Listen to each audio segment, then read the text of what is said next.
Hayyee kam jirtu anaan Andu'aalem Gosaati. Dhimmiin har'a isin fuulduratti dhufe dhimmuma samoona kana miidiyaa irra deemaa jiru, sooshaal miidiyaa irra deemaa jiru kana isa kiriir isiniif gochuufan dhufe. Wanti jiru maali? Dhimmuma gumaa wal qabatee jirudha. Wanti jiru maali? Ani gumaa baasuus hin qabu. Harki koos kanarraa qulqulluudha. Uummanni Oromoo akkanaa beeku kan barbaadu jechuudha. Anis gadduma hamaa keessan jira. Gadda kiyyayyuu seeraan gaddachuu hin dandeenye. Wanta natti gale kana seeraan gadda kiyya taa'ee gaddachuu hin dandeenye. Mana hidhaan ture achii hoon bahummoo kun waanuma hamaa keessa akkasumatti tufuufiinsaan jira.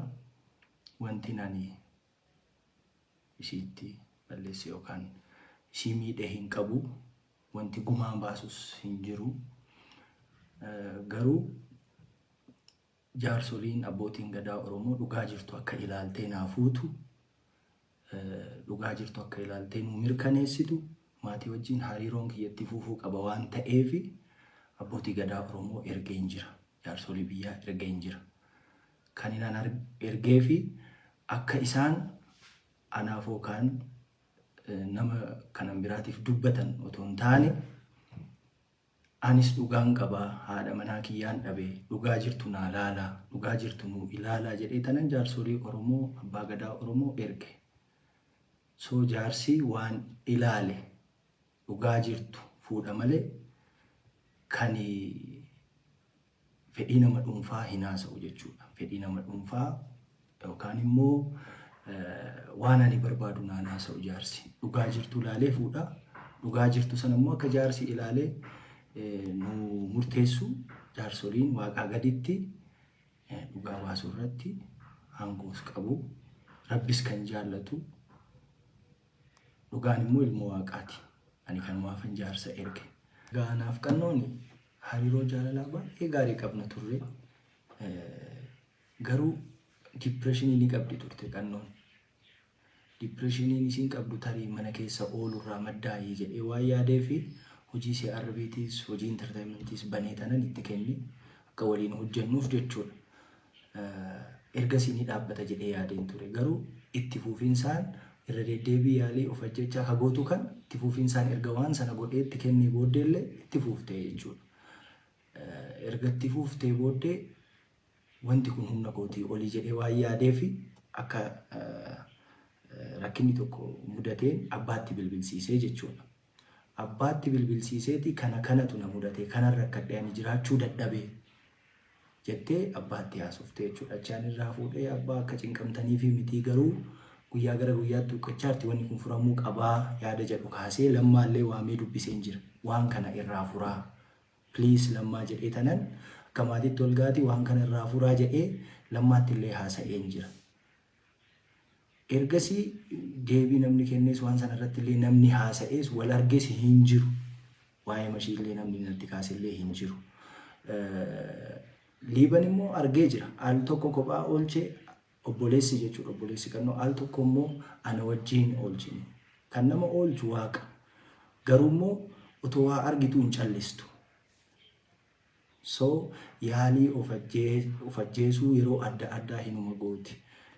Guyyaa wanti kun natti galees walumaan oolle. Hospitaalas waliin deemnee turre qorannoo daa'ima gochuuf bakka suuraa lidata ishii kanatti kaatu guyyaa dhaloota ishii kana kabajuuf itti kaatu sana sanumatu geesse. Achi yoo baatu naa bilbili jedhee tanan ijoollee argachuuf deeme ani jechuudha. Yeroodhaan galanaan jettee turte akkasitti naan gargar baatee jechuudha. So galgala immoo nagahuma turre jaalalaa fi yeroo gaarii dabarsaa turre obboleessattuu bilbilaa turte achi dingatuma bakka waa'ee oolmaa hoona ni gaafadhu rakkina na amanuu qabdaa jetteetu bakka ceesumuu na biraa kaatee deemtee jechuudha. Hooxinnoo turtu na jalaa shakkeetu man ka'ee deeme kilaasota kaawwan keessa hin jirtu achi hoonchee godhu kichinii wantoota qulfiidha cufaadha. Abaaboo wayiitu jira achirra dhaabbadhee ilaallaan maashinii uffatatti miicinu cinaa teessee akkasitti isa irratti hirkattee jookiidhaan saamunaa laargoo dhugaa turte. So maali qannoo jedhee kanan utaalee achirraan galee kana dura waadaa naa galtee turte waan akkasii hin godhu irra deebi'ee hin godhu jettee maatii fuuldurattis obboleessi kiyyaas akka gorsu itti himee jira. Hiriyyattiin isiis akka gorsitu itti himee jira. Waadaa yeroo adda addaatti naa galtee jirti garuu bakka waadaa sana waan naan eegnee fi yeroo sanaanis nama bakkaan jireenya akkasii jiraachuu hin danda'u. Irra deddeebii kana goota waan ta'eef jireenya akkasii jiraachuu hin danda'u. Maatii bor waamee gargar baanaan jedhee amma ijoolleen kaase jedhee tanan biraa deemee jechuudha jookeechirra kaa'ee kichinirra kaa'ee. So ani barrii banuuf oon ani deemee barrii bira ga'u akkasii si haa bal'attu jettee fiigdee achirraan utaalte. Ani bira ga'uullee hin dandeenye iyyuu qofa hin danda'e nan iyyee ijoolleen hin kaatee jechuudha. Wanti jiru wanti uumame kana ani qannoo koo humaa nan goonanii sababii itti miidhu tokkollee hin qabu. Akkuma isiniin jedhe waliin fiigee qabu dhiisi jechuu gorsuu akka ishiin jiraachuuf hamilee qabaattu wanta adda addaatiin deeggaruun ala wanti nan ishii godhe hin jiru. Wanti nan ishii godhe hin qabu. So harki kiyya immoo kanarraa qulqulluudha. Qulqulluu dhugaa dubbachuudhaaf jechuudha. Humaa ishiin gooneen dhugaan tiyya tana jaarsoliin illee tanuma naa ilaaltu. Dhugaan ilmoo waaqaati dhugaa arganii jaarsoliin hariiroo maatii wajjin qabu itti naa hafuufsisanii jedhee tanan jaarsa erge malee wanti gumaa jedhamu ani gumaa kaffaluudhaaf miti ka jaarsa erge. Wanti gumaa jedhamu siin kaane. Gaaddisa qora gamaa gamanaa otoo hin gahiin ka gaaddisiyyuu diigame. So irbuunuu gaaddisa qoraa booddeedha jechuudha.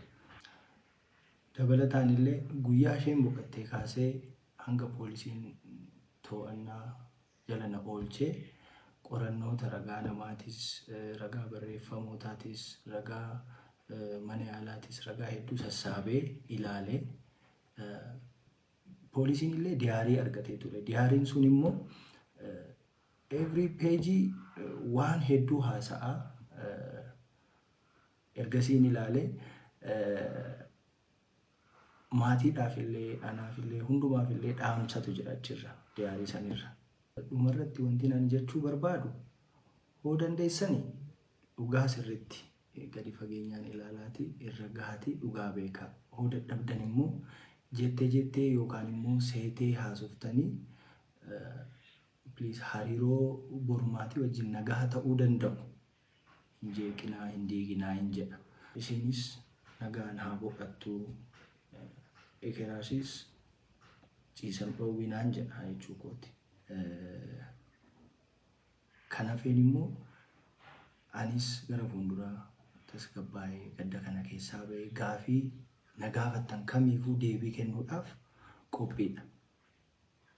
Kana waan ta'eef kanatti naa hubadhaa ulfaadhaa galatoomaa jiraadhaan jedhu uummata keenya naa jiraadhaa.